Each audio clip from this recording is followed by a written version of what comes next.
I met Chapin Hemphill almost exactly a year ago at a dinner with Jordan Muella after Leeds Simple University in a steakhouse, and immediately hit it off with him. Super funny, super cool guy. What I didn't realize was that he is a really smart operator, has already succeeded with multiple key renter franchises. And now that he was growing it in Boise, he, like many of us, struggles with, man, I want to do some out of the box things. I want to do some experience related things. And on one of our phone calls, we came up with the idea of having these like $1,000 bets that him and his partner could make. And he, to his credit, went off and implemented it, and it's been really, really successful for him.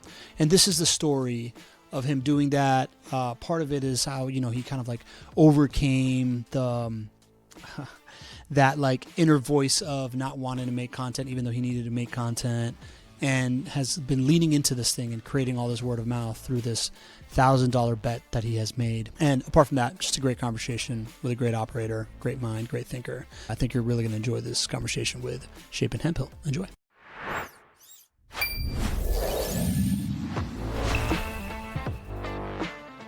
Welcome to the Property Management Frame Breakers podcast. I'm your host, Pablo Gonzalez, and I am here to introduce you to the folks in the property management space that have broken the frame of what you may believe was possible. This podcast is presented by Vendoroo. It is your all-in-one AI solution for resolving your maintenance needs. Let's go. I was on like a long road trip. We were jamming about like ideas, and you're like, man, I've always wanted to just kind of like do nice stuff that drives word of mouth for people, but you're having a hard time kind of like operationalizing it. Give the backstory of that. Well, yeah, we were just talking, and it was one of those, we both had some extra time. I was on an hour drive and you were on a multi-hour drive, and so we had time. We could just kind of go a little deeper on some of the things we were bringing up, and the book Unreasonable Hospitality came up. And we started talking about the things we liked in that book, and we both arrived at that 90-10 thing where 90% of what you're doing is tried and true, and you're working within that bucket of marketing, social, front-facing stuff. And then there's 10% where you use to just go completely outside the box, do anything, bring me anything. We're curious. And so you said to me, man, why don't you do that? Why don't you how can you, because we were both like, man, that's so cool. Well, why can't you do it? And so we came up with, okay, I'm going to tell my business partner to use $1,000 to do exactly that. Think outside the box. Let's try something new.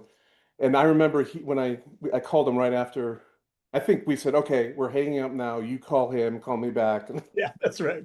And I called him, and I was really excited, and he was so excited. And within the week, he found this guy that we're working with to do like he's just like, there's something about this guy that I think really aligns with us, and he's really fun. Let's see what let's just see what he can do. And he's been amazing. We've had a great time. It's been the best content because it's really genuine. Our true selves are the lighter side of life, and property management comes out in these videos, and I love them.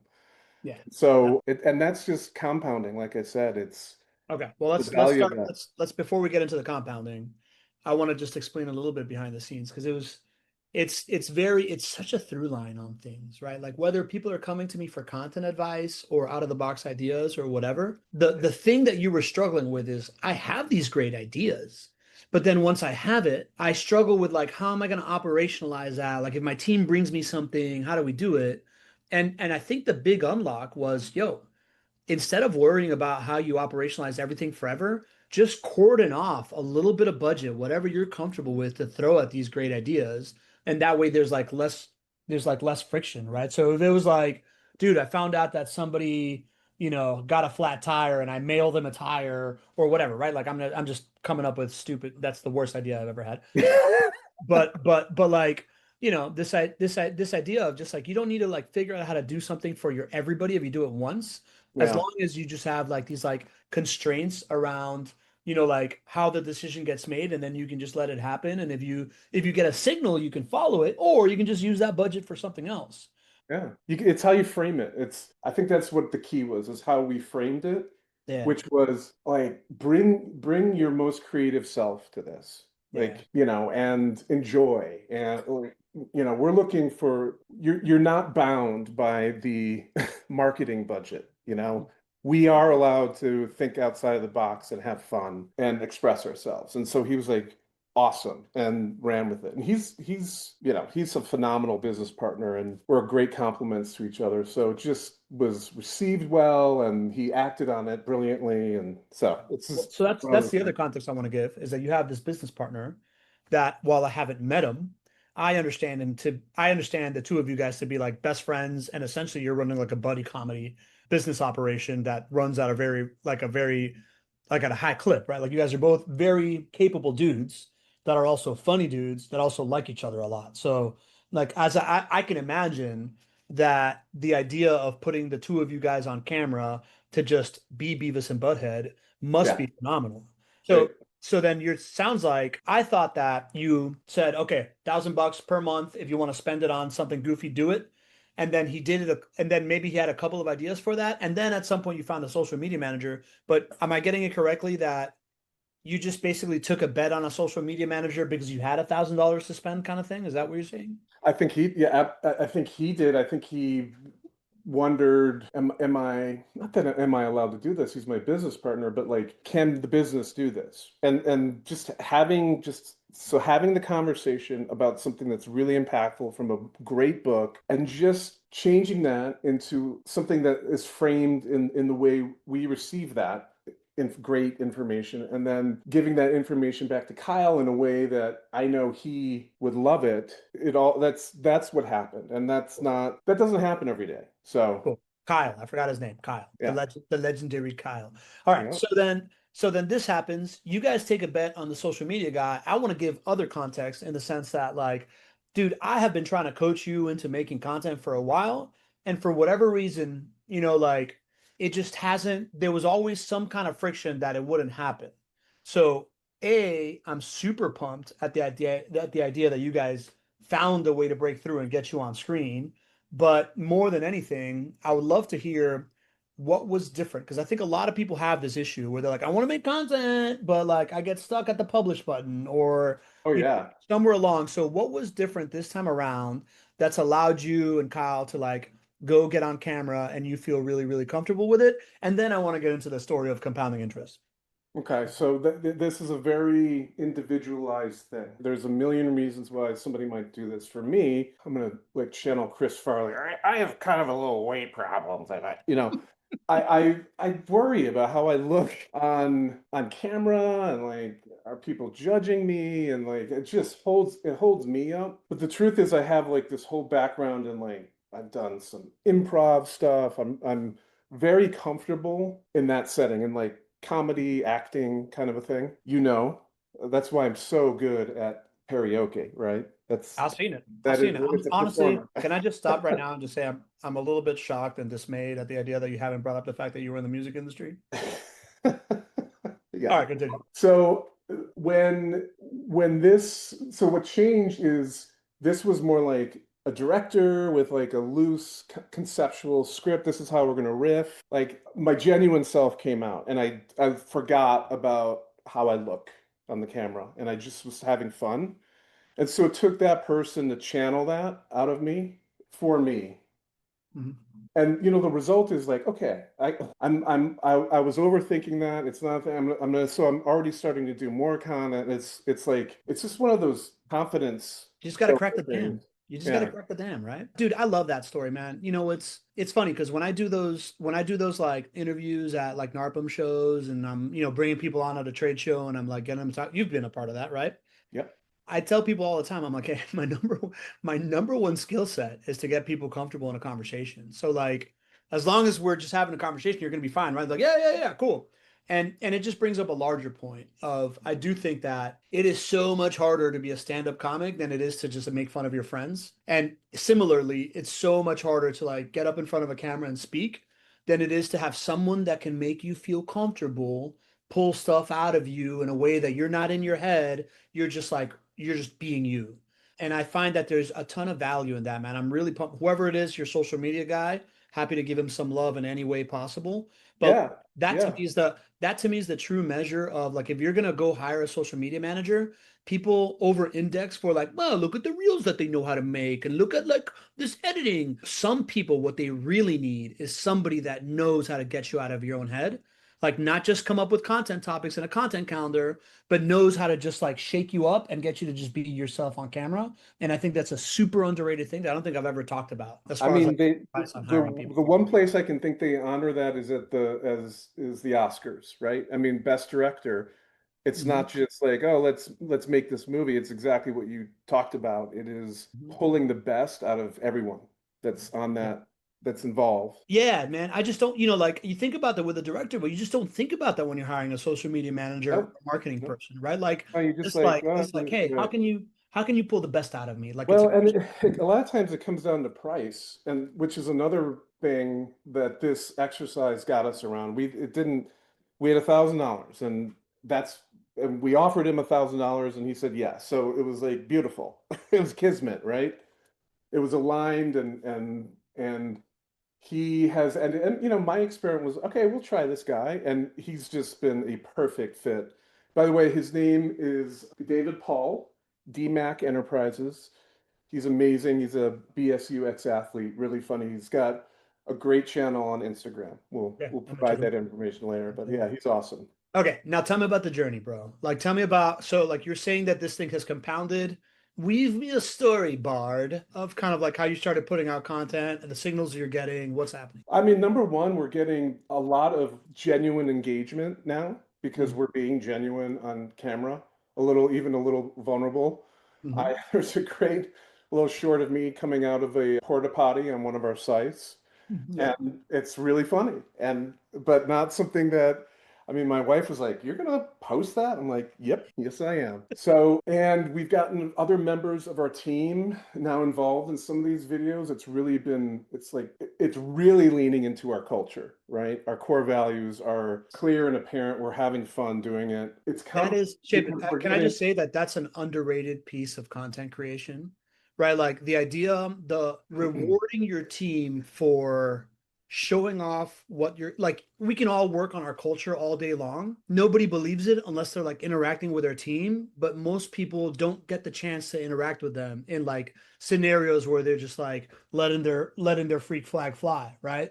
So I think it's, and I've experienced this in the Not Your Average Investor show. In fact, I experienced it today in the Not Your Average Investor show, where we had their like senior leasing manager on, or, I don't know what her title was, but like every time we have somebody from the team come up and either be entertaining or be knowledgeable or just be super genuine and likable, it just, it becomes this like reward mechanism for your team of like, Mhm. hey, you get to come up on stage with me, and B, it just becomes this like scaling of all the work you've put into finding great people and coaching them and mentoring them to just get to showing them off as a business owner is super rewarding. It's fun.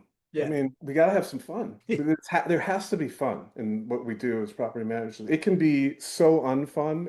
I mean, it's legendarily unfun sometimes in property management. It is like we try to laugh at it, but when you're in the moment Yeah. and you're in the middle of that ridiculous argument, it's not fun. And so, listen, man, if we can be a really fun property management company to work with and we're vulnerable, we're open to showing, the places which we're not perfect or have the courage to go get up in front of a camera, even if you don't feel like it. Like those are great moments, right? And yeah, I'm leaning in hard to it. I think it's one of the best things we've done culturally. So Love it. I love it, dude. Yeah, the culture piece, super underrated. All right. So first couple signals is you're getting genuine feedback from it. What else is happening? we're getting a lot more followers at a higher pace than ever, and that's all great. I don't really know. I don't really know what that means, but I feel like, people in my BNI chapter were like, "Oh my God, I saw that Yeah. reel. That was awesome." It's just it, so the compound is like it's building good feelings that we're on a great track. Like, embrace this. Whatever's happening here, embrace is the more we just say yes, yes, yes to it, it's gonna compound the good, right? Yeah. In ways that I don't know yet, Yeah. but I know that that's happening and it's coming. And, Yeah. there's just, it's, I don't know what else to say but that. Yeah, listen, the feeling is one thing. Like you're feeling good. It gives you the positive feedback. We're like, oh, I saw it. It's cool, right? Because you're like, yeah, man, I'm cool, right? That feeling is good. But what's happening behind the scenes is that you are becoming much more top of mind for a referral than you've ever been, right? Like if these BNI people are not just seeing you at your monthly BNI meeting, but they're seeing you online and remembering, like, oh, that's Chapin from the porta potty, right? Like that's at the end of the day, this stuff is really about enabling word of mouth, right? Like you might be the influencers are playing like the giant scale content game to like a lead funnel to whatever, but SMBs like property managers and yourself in a local community, you thrive off of word of mouth. Word of mouth is and will always be the most valuable client acquisition channel, right? And if you can find a way to take the relationships that you have and make them agents of referrals for you and like someone that can vouch for you, then that's worth your time. And these content bits of just like whenever my flyer person or whatever, who goes to BNIs, right? Like it's like printing graphics, like there's the accountant Yeah. guy, there's the Yeah. insurance person. Like Yeah. whenever they open their phone and they see me doing something that's interesting, whether it's funny or entertaining or educational, Yeah. right? Like it then they're like, oh yeah, that's who my property management person is, and like that's who I'm going to refer. And if they're Right. in a conversation, they can not just refer, but they can also be like, oh, dude, not only am I going to refer you to a property manager, check out this little clip that he did. Yeah. Right? Like Yeah. it's just like it lubricates the wheels of word of mouth, which I think is what's happening behind the scenes for you right now. Even though the signal is, oh, like and comment, and oh, I saw you on the thing. 100%. I would also say that we're getting the referrals we're not even asking for. So we're getting referrals from real estate agents. Actually, Mhm. October 25 is our biggest month of referral agents ever. And coincidentally, it's aligned with with this, we're now in our fourth month of this Yeah, social media campaign. They're starting to recognize us, and that we have gotten that feedback. Oh, I love that reel you did with DMAC. go figure. It's like sweet. And again, going back to your original point, 4 months ago, 5 months ago, you had made shorts for me that I was unwilling to put up because I thought people might think I look fat. Yeah, So like it's a we big all change. have our inner stuff. It's weird, but that part of being an entrepreneur is getting past that, becoming your best self in every way that you Yeah. can. So Hell yeah, man. I'm super proud of you, dude. That's really cool. yeah, thank you. Talk to me about that part, man. So much of this conversation so far has been around a bet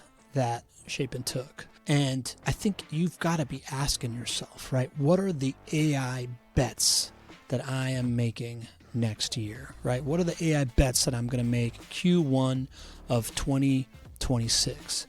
And I'm here to tell you that if you want to make a great investment into AI that doesn't feel so much like a bet, Vendoroo has now really been able to chart the path for folks on how they get to 95% automation. Once you get Vendoroo, we run the agent through what you're doing, we upload your policies into the AI, and the AI tells you exactly what are the categories you are missing in that you compare disfavorably to other people that are running at 95% or above maintenance automation in categories like you, so that you can then start to train your agent in a very guided experience that feels much less like a bet and much more like investing in your next great employee. So if you want to stop betting on AI and start counting on AI, I highly suggest it's time to give Vendoroo a shot. Go to Vendoroo.ai, schedule a demo, and let us show you how we're getting so many of our clients to 95% automation in under 90 days. I know that you and I have become good friends in the ability to like joke around with each other and know about each other's personal life, but I think I've only kind of like skipped stones on kind of like your career. I know that you were in the music industry, everyone does. And then I believe that you were in the computer industry afterwards, and then you bought a key renter franchise kind of thing. Like what has been what has been the entrepreneurial odyssey for you? Yeah, so okay, my entrepreneurial odyssey began when I was 8 years old. I had a very successful lemonade stand in Evanston, Illinois, 1 block from the beach. And in the summer, we crushed it. I even figured out a way for my mom to buy the lemonade mix, so it was like pure profit. So my negotiation skills were being honed as well. But yeah, I was in the music industry. I kind of fell into that, but ended up working for some very large organizations in the music industry and worked with some very popular artists that we all know today. And that parlayed in 1997 into a company that I started that helped major labels create buzz around their smaller bands that they wanted to, like, we want to build their audience in the Northeast. So I would create a tour. I mean, I'm simplifying this, but I would create a tour where they would hit Boston, Providence, New York, DC, etc., and support each other where, so he's strong in Boston, she's strong in New York. Let's have them support each other in each other's cities. I kind of multiplied that.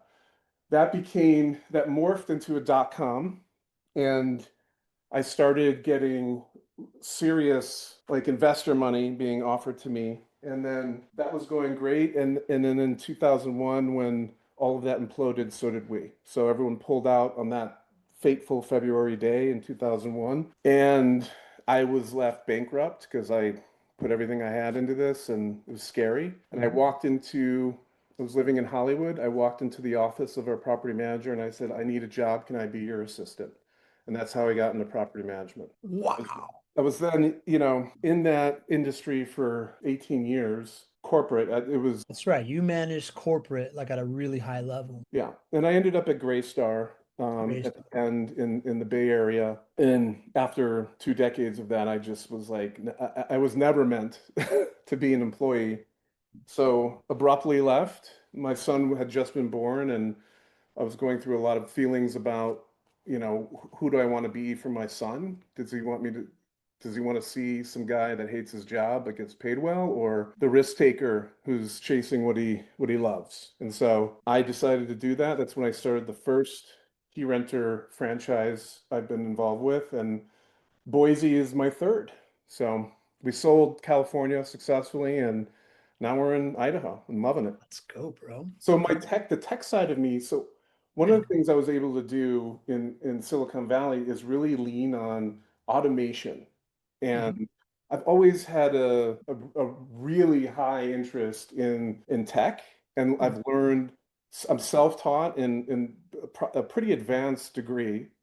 And I was able to automate so much in Silicon Valley that I was operating what the person who bought it had 5 employees. I was able to do it with two and automation. So that return was really, really, really, really nice. And I learned a lot in that process. It did make a lot of mistakes, but this is, pre-COVID. So it was different. There was really no AI, obviously, Yeah. and it was different. So, but that's my tech side. I'm just one guy at Zapier once told me that I broke Zapier because I had too many steps, and he contacted me and showed me how to make his apps smaller. So anyway, it's fun, So, fun stuff. so, so let me ask something, man. Having gone from Graystar to the SMB local market franchise level operation, what is the biggest difference? Like what is the biggest difference between the average property manager and Graystar that is actually approachable to a property man, to the average property manager, right? Because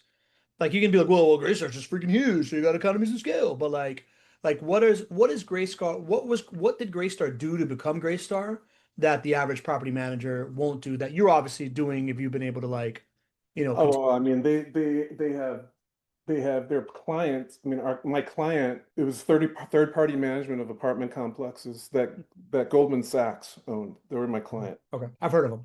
We spent $100 million renovating 5 properties. I mean, it's just everything's on the biggest scales. It's Yeah, undoable for your yeah, average, yeah. there's But what did you take with you? What did you take with you that you've been able to like? so what Yeah, I took with me is processes.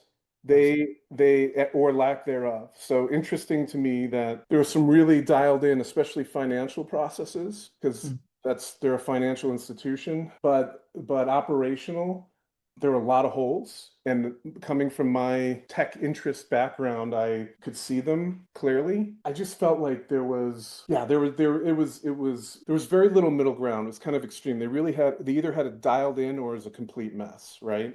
And anything in the middle, there was only a few things that they were actually fixing at any given time. So what I took away from that is I don't want Goldman Sachs as my client. They're no fun to interact with on that. You've got egos, you've got like Yep. unnecessary reporting, you've got, Yeah. task lists just for the sake of having task lists. It's absurd, right? And frankly, I identified more with a smaller investor. I mean, smaller investor, this is a multi-billion dollar company, so smaller investor who's got 20 properties, but is a regular Joe, I mean, I relate with. So that's been great. I was never meant to be there. I did learn everything. I mean, I learned my performas as I go into these business are tight because that's one thing I learned as an asset manager and as Yeah. a regional manager for someone like Goldman Sachs. I learned Yeah. that stuff. I learned about waterfalls and IRR and but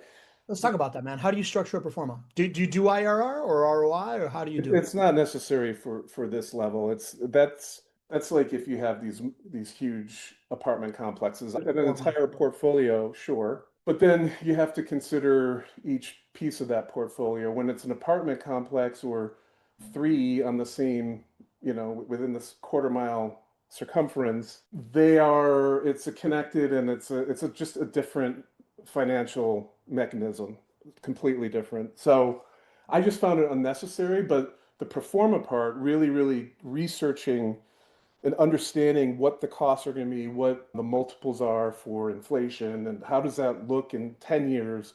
How can you Hmm. predict that? What's happening with the cost of utilities and Yeah. how do we offset that? What's the impact if we think about that now versus react to it later? Like really it takes months. It took me months and months to put one together for a startup property management company because that's how I was taught to be ruthlessly detailed, on that first performer because it's the roadmap. And Hmm. so the fun part is I got these really close to right every time. And Hmm. so that's great feedback. Like, okay, you did take away something from all that. Yeah. But also like, man, you're really going into these ventures prepared and like have a realistic view of what's going to generate revenue, what are going to be experiments, what are your costs going to be. So is this something that you're doing now with clients, or is this something that like you had a different type of like client profile in the Bay Area than you do right now? Like, are you having these conversations with investors of like, hey, let me build you a financial performance sheet here? Yeah, yeah, yeah. And so like Yeah. I'll give a shout out to Blanket. They have a great dashboard for this and 100%, and especially with owners that own more than I would say two or three, Hmm. they want to understand the big picture of their entire portfolio, and Blanket brings it all together. Yeah. You can split them up by property, but look at it as a portfolio as a whole, and it's Yeah. very helpful. Totally.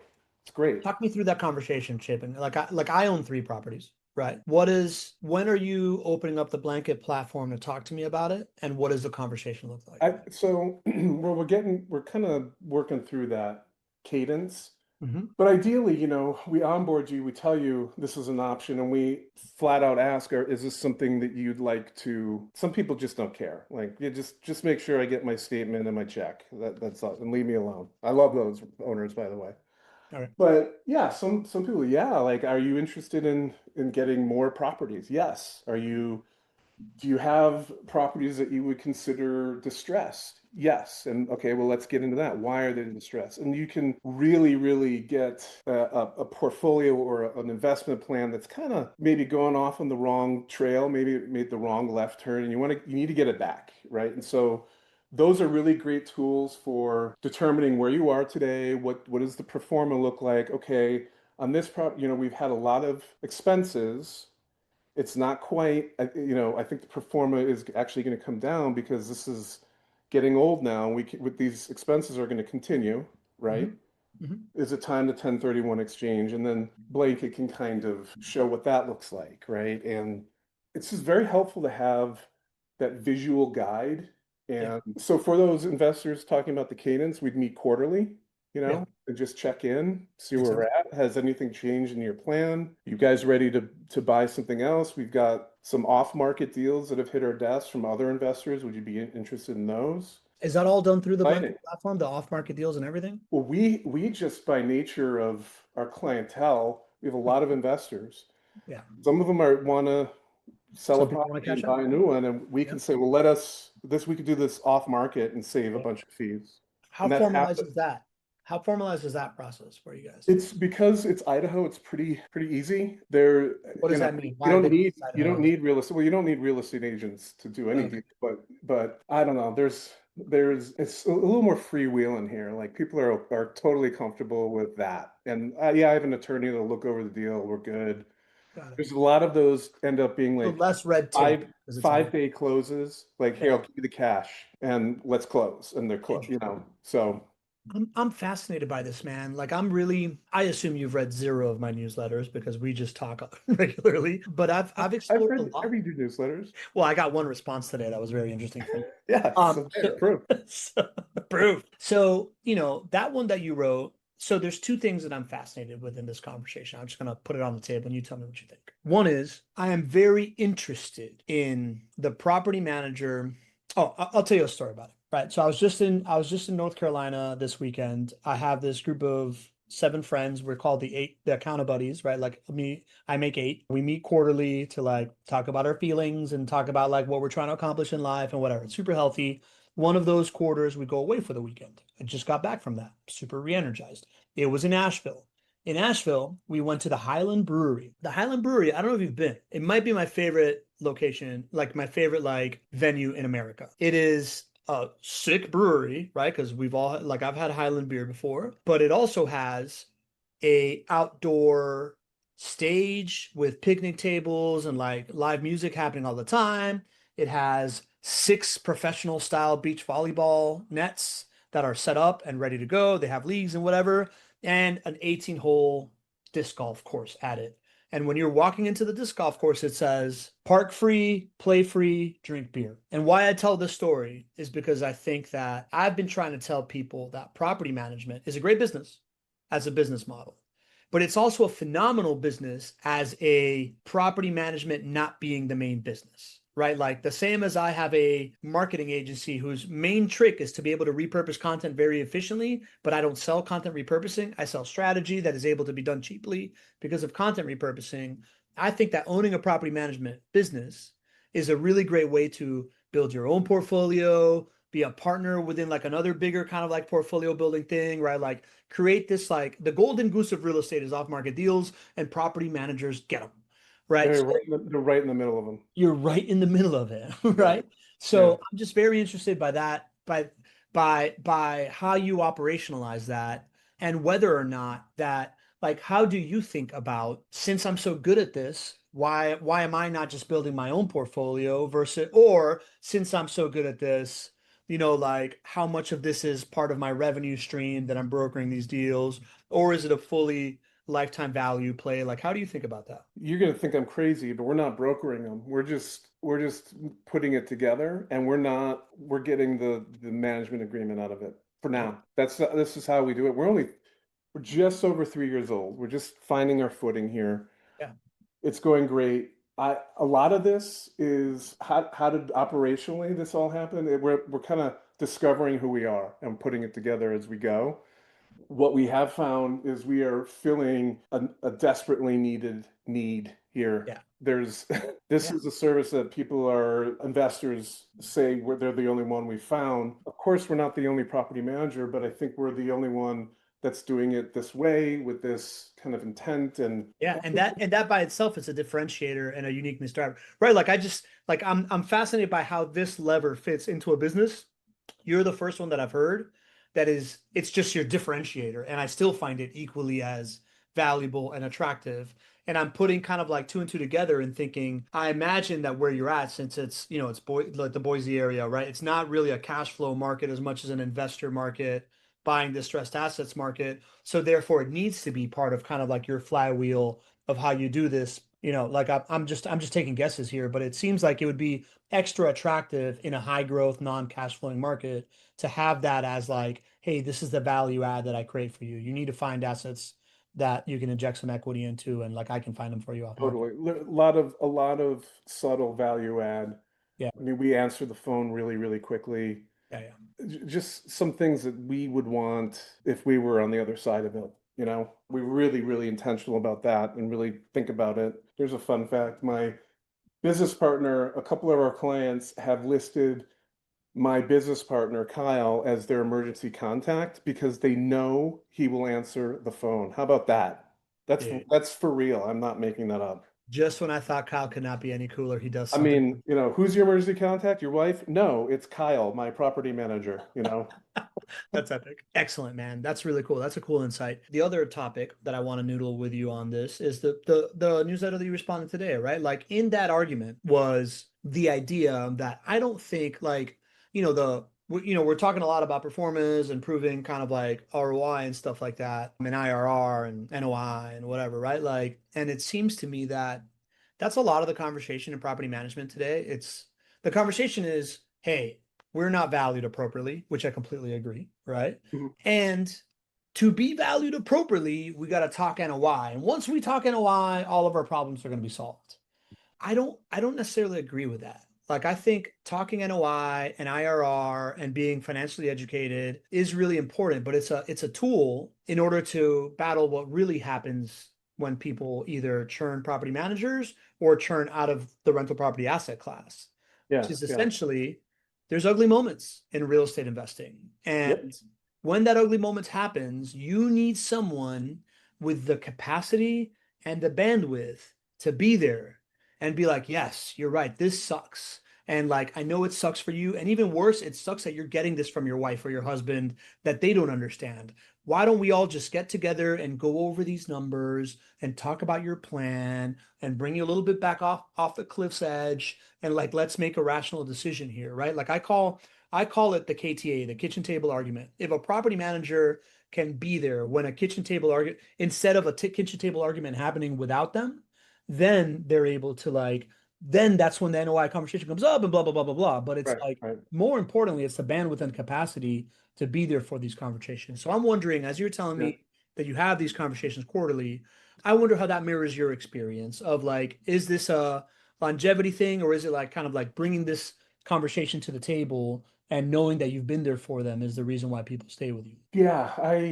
Well, I think communication is the number one reason why people leave or stay, right? It's either, man, these guys have responded to me better than any property manager has. I'm keeping them. That's it. That's all they needed. That's They it. all relatively are priced the same. They do the same kind of thing. If you're Yeah. not communicating well, you're fired, man. And it's just, I get that. People want to know what's going on. It would be as if, so what you brought up is as if the stock market crashed or had a really bad day and you're self managing your portfolio. You feel sort of like, oh my God, what do I do? Right? You have that moment of, should I sell? You need someone to bounce that off. And if you're doing it on your own, you don't have that person. You don't have that stockbroker Yeah. who might just say, "Oh man, don't worry. Tomorrow it's gonna rebound big." You don't, here's what's really going on. So, Yeah. and they could be just, but at least you have that. So what I want to also say about this question here is I find going back to communication that there's a lot we are communicating that seem like logical, what these guys should know that they do not understand or know. And so it's important to assess where they are and educate them along the way. And so one thing I've been doing, because this is probably the biggest misnomer in our industry, is like if I'm not cash flowing, it's bad. It's a disaster. And that is simply not true. It's just not true. When you're not, there's so many factors that go into that. But what's really happening, people, is that the property is appreciating. And what market is that property in which it's appreciating? So right now in Boise, it's, I mean, between 2020 and 2022, there was unreal growth, unreal. And so it's come back down a little bit, but it's still way above where it was pre-COVID. And Mhm. so there's a little bit like, so now people got punch drunk on where we were in 22, and it's like, hey, perspective, right? So there's a little of that. Things are not cash flowing as much right now. It's today, but they will be. They probably will cash flow less or cash flow more in the future. But the real game is this is a growing market and your property is appreciating handsomely. At the end of 10 years, you're gonna the cash flow is gonna be like sales tax Yeah. on what the appreciated value when you trade that in. So it's perspective, it's understanding the long game. Of 100%, there are going to be bad years, bad runs, but if you stay the course, especially in real estate, you cannot do anything but win, you know? And Yeah. so it's like talking people off the ledge during the hard times, reminding people when times are really great, like, okay, it's going to come back. Like, let's not get crazy and go buy a bunch of stuff. Like maintain the plan. So Yeah. education, man. And I'm writing more than ever. We have a newsletter. I'm really, really trying to educate my owners on how, because sometimes they may make a decision. I got to get out of this property. It's not cash flowing. And it's like, whoa, whoa, whoa, whoa. Do not get out. I mean, if you're going to get out of this property, I know somebody that wants it because Yeah. it's a gem. Like you just can't see it. Yeah. So I love it, man. You know what? You know where that makes me go? And I was having this conversation with Andrew Smallwood 6 days ago. love that guy. Love that guy. The one guy that I did not mind you standing me up for dinner for, Andrew Small. If you were to like extrapolate this, right? I very much believe in the property manager as the financial advisor, 100%, right? Like what you just said, right? Like, hey, when times are good, don't go crazy. When times are bad, don't go crazy. And here is the chart, and these are your plans. And like, are you still trying to execute this plan? Yes, then don't sell. No, okay, let's talk about how we change, right? If you were to play with me here and you and I both believe, you and I both are betting on AI to do its thing, and AI is going to commoditize the task doing and put property managers into this place where they're able to spend more time with their clients and work on higher leverage activities, and they truly do become known for the NOI that they can prove, and now they're truly financial advisors. You look around and nobody here hires a financial advisor except for maybe the Golden Sachs people. Nobody hires a financial advisor based on like, oh, I believe my financial advisor drives me bigger returns than everybody else. They hire a financial advisor because they have a great relationship, because that financial advisor knows the name of their mother and their kids and Right. remembers special moments and shows up during different times. So like, we're spending so much time talking about like, well, if you can prove NOI, you can do this, when I think we're just missing the boat. Like, sure, learn to prove NOI, but what you got to learn is to build a relationship first business where you're putting yourself in places where you're in front of your clients when stuff matters, when you're in front of your client when it doesn't matter, and you are known as a trusted advisor because they know you and you know them, and when they need you, you can be their emergency contact because you pick up the phone. Tough sell though. A lot of people are coming from really bad experiences with property managers. And in a state like Idaho where it's unregulated, Mm-hmm. anyone can pitch a tent and say they're a property manager. It's so I've seen some pretty bad stuff. We actually yesterday we onboarded a new client and it was so clear that there's no trust with property managers, you know. Mm. And so at one point I said, "Hey, how about," because they were just like, "No, we don't want to. We want to approve everything. We need to micromanage for a while." And I just said, "It's clear you're coming off a horrible experience, and I'm sorry, but we're not going to be that experience. How about we do our best, because what you're asking us, everyone else has runs on processes that I've built, and you're saying except for you, which I'm telling you right now, we're not going to be able to fulfill, and we are going to make mistakes.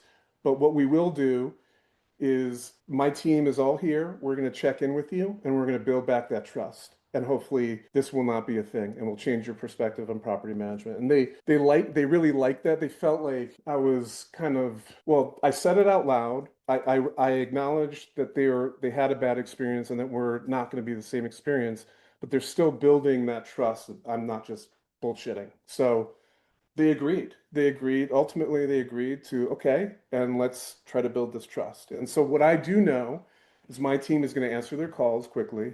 My Mm-hmm. team is going to address any anxieties or questions that pop up that they shoot to us, and we are going to rebuild that trust in property management. You're welcome, property management world. I'm doing my part. Thank you for your service. Anything else, man? Anything else that you want to touch on that seems relevant to all this? Yeah, I mean, there's a whole conversation on AI. Based on my interests in tech, you can imagine I've tried a lot and I'm doing a lot, and there's just I think some really interesting things that I found, and maybe we can do a follow-up on AI. I can show you today how it's already impacting my team with my time.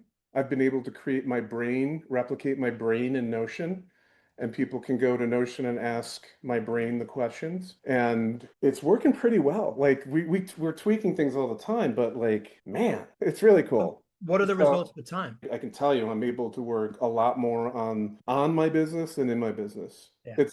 I I can feel it, you know. I was away a lot earlier this month because of some personal stuff, and my team, I got maybe 2 calls in a week because they were handling it. And that, to me, that's a huge metric. Huge, Huge. huge. This is what we're trying to do, is be able to just at least step away when we have to or when we want to, Yeah. not worry and not really, really worry. And so I'm realizing that this is helping with the stepping stones to get there. AI is. It's a tool. It's not replacing anyone yet. Mhm. I don't think it is. I see myself having leasing agent robots someday, but that's a while. That's a while from now. It's great. I think there's a lot of fear and uncertainty about it. For now, it's an awesome tool that is really helping my team, building confidence Yeah. that they have the right answer. It's great. Yeah, no, I agree, man. I don't know if we've talked much since I've released the book, but like really congealing all my thoughts around all of it, it's become very, very clear to me that while the rest of the world is talking about AI taking jobs, property management is different. Like property management jobs don't feel like they're made for human scale. And to me, it's like in property management, AI is just kind of like right sizing jobs for people Yeah. and allowing them to succeed, not Yeah. as opposed to burn out. And it reminds Yeah. me, like I had a conversation with my old man. So he was, he bought like a supermarket chain in Venezuela with this like family office. And it was like the dawn of automation. He was talking about, yeah, we're buying all this automation and blah, blah, blah. I'm like, Dad, that kind of feels kind of parallel to like what I'm going through right now with AI and the stuff I'm trying to sell. And the biggest kind of like pushback to it is this idea of taking jobs where people worried about their jobs going to take it. It's like, no, dude, like you don't understand how bad their job was, that we were like giving them like oxygen. And I really think in property Yeah. management, that's what AI is doing, will continue to do for a long time. Agreed. For all of the world team members out there, this is just really helping them communicate at the level that in which their communicator needs to be communicated to. And Yeah. it's phenomenal. That alone, phenomenal. That makes the world smaller. It's the team's happier. They can do more. They're more creative. All these things are bubbling up, and we're not replacing anyone.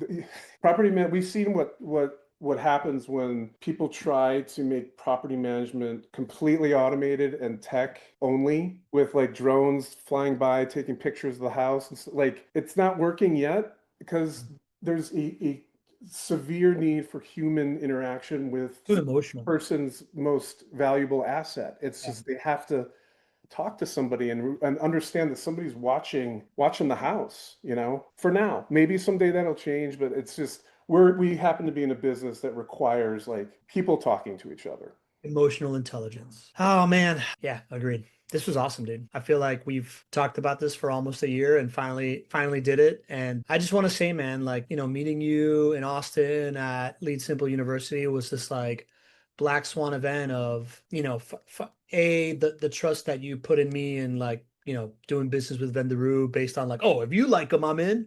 And just continual feedback on kind of like how we can be better and beyond that, just like I just think you're an awesome guy, man.